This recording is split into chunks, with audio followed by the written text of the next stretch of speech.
Всім доброго дня. Поговоримо сьогодні про фальшиві банкноти. Будете знати, що це таке.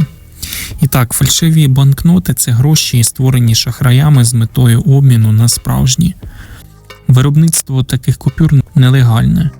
Часто доходи від продажу фальшивих банкнот йдуть на спонсорування різних недобрих справ. Практично в кожній країні вжито заходи щодо захисту від поширення підроблених грошей. На купюрах є низка певних знаків, за якими можна відрізнити справжні від фальшивих банкнот. В магазинах і банках гроші перевіряють за допомогою спеціальних апаратів. Щоб не отримати фальшиві банкноти, не варто розмінювати гроші в сумнівних місцях. Важливо перевіряти отриману в магазині здачу, особливо якщо це великі купюри. Дякую за увагу, бережіть себе.